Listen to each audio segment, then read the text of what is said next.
Oh man, here we go again. We got Richard Schaefer, the used car salesman, who's trying to sell you that car that got too many miles on it and it's not worth the price. But yet he's still all in your ear trying to get you to buy the car. He knows the car's not worth that asking price, but it's his job to persuade you. And people are so gullible in this system, they'll damn near listen to just about anything if you repeat it the right amount of times. You got Gary Shaw, who will defend his fighters at all costs. That's his job, to defend his fighters, because he knows he's not half as good as a promoter as the greats, so he will defend his fighters at any cost, which means his fighters don't even have to speak, he just has to speak. All in all, he just wants to hurry up and get the damn press conference over with so he can go cash out his check or go to the bank and make a withdrawal from the ATM so he can go get something to eat. And then you got the two guys that are actually fighting, or the two guys that were actually supposed to fight last time, if you want to even call that a fight. You got Mr. Bernard Hopkins and you got Mr. Chad Dawson. And the interesting thing that happens at this press conference was history in the making itself. Something very interesting. Might even be more interesting than a 45-year-old man winning a world championship title. The man that might be one of the biggest talkers in the history of the sport, if not the biggest talker, doesn't say nothing at the conference. Says nothing.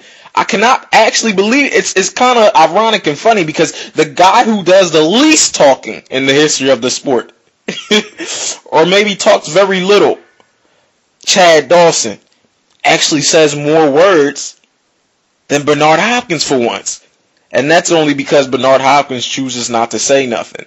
Now, what you would think is, number one, this is another mind game, trying to get in his opponent's head, or leave Chad wondering why didn't he say nothing, or leave Chad thinking that, okay, you know, I got this guy pissed off to the point where he's not saying nothing, he's going to come ready to fight this time.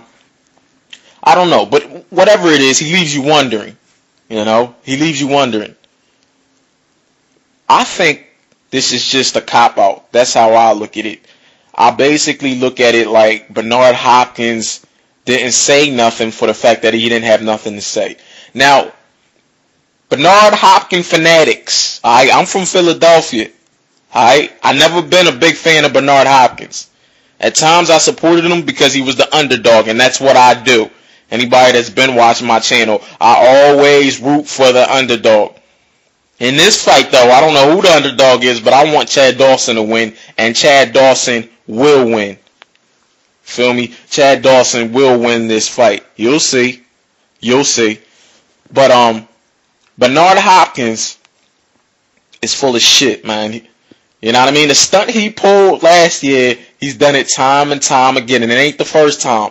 And again, the fanatics are gonna get mad at me right here. I don't care. I'm just telling the truth.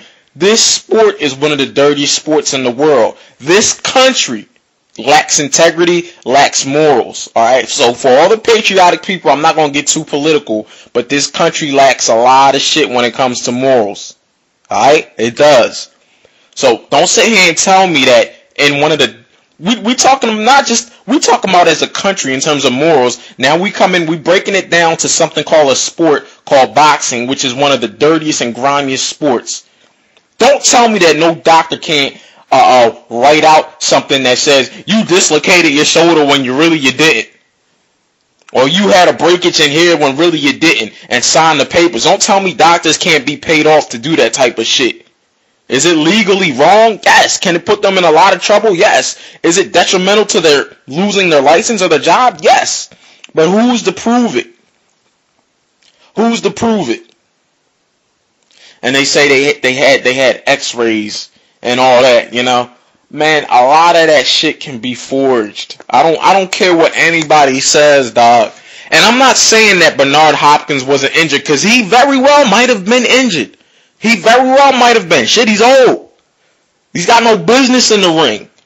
It's amazing that he's able to even step up in the ring and keep up a decent work rate. That's amazing in itself. That makes me question, what is this man on? Because I'm not going to go on by believing and buying into this shit that, live healthy, perform young forever bullshit. Nah. I question Bernard Hopkins just like we question the Manny Pacquiao's. You know what I mean? I question Bernard Hopkins as well. So, it's just my opinion. And I'm not saying for a fact that he didn't. He might have very well dislocated the shoulder. But it doesn't blow. It does not. I do not put it past my mind, knowing the country that I live in, and knowing that the sport that I love, how betrayal it is, how integrity lacks in it, how morals lack in it, the same way it lacks in this country. I don't put it past my mind that the doctors didn't do whatever necessary be to cover up for Bernard Hopkins. I don't put that shit past my mind at all. Because the thing is, in this country, you're innocent until proven guilty. And if your shit is done systematically correct, who's to prove that you're wrong? You could get away with murder if you got the right scheme, if you got the right game plan. Literally, you can. So I wouldn't put it past it for a boxing match, man, if a motherfucker can get away with murder. Now, on to Bernard Hopkins and his little choosing to be silent, the silent assassin Bernard Hopkins. Now, he's not going to say nothing. And for the first time in the history of the sport, we have no face-off at a press conference. No face-off, because Bernard Hopkins knows, all that tells me is he knows what he did.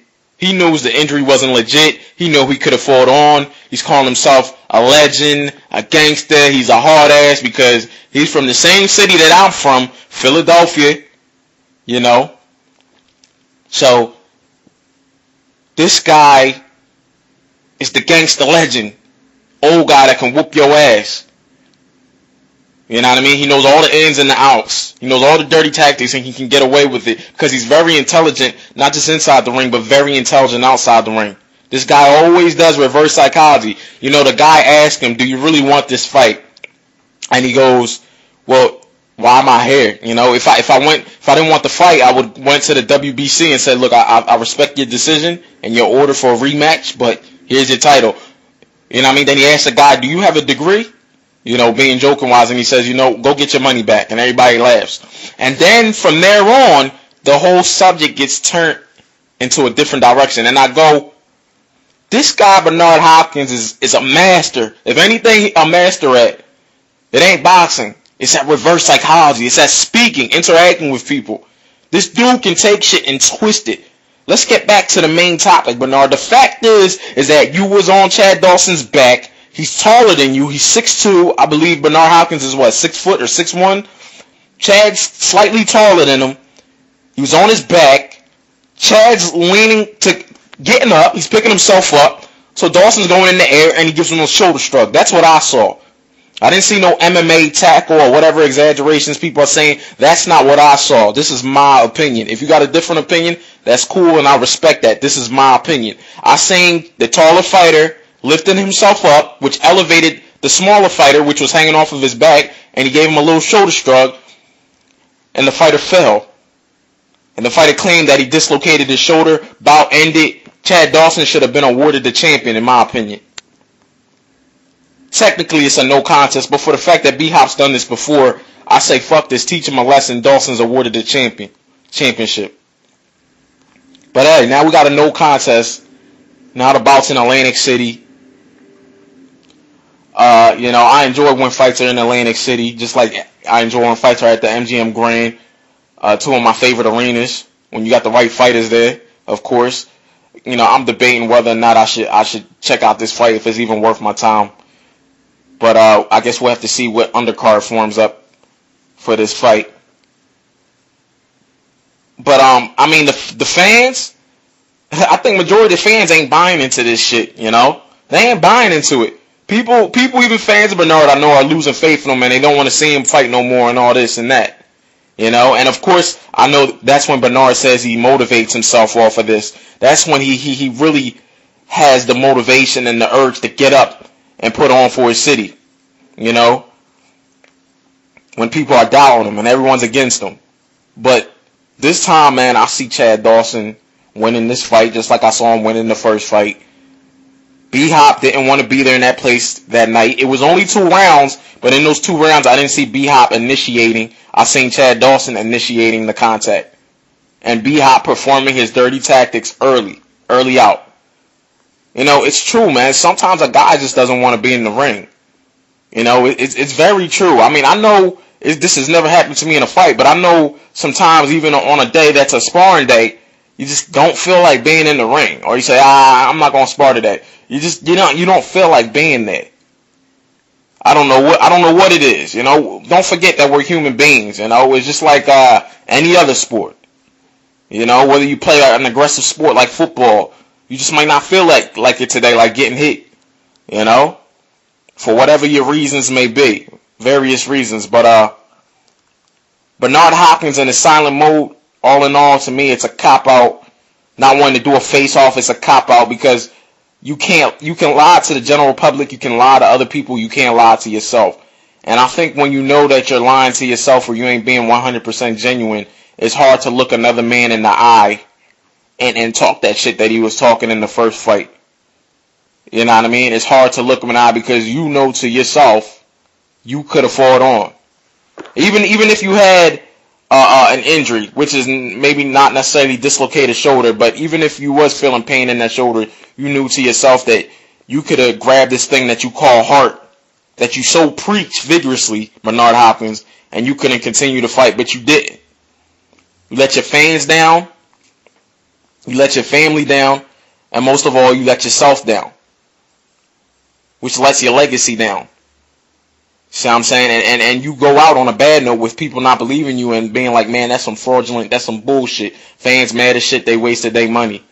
You know what I mean? I think that whole being silent thing now and not wanting to do a face-off is all a cop-out shit. And in a way, too, of course, it's another mind game by Bernard Hopkins, but I don't think Dawson's falling for this bullshit. Dawson's going to train hard no matter what because he's a fighter. And come April 28th, he gonna whoop B-Hop's ass again, like he would have done the first fight had that not been taken away from him.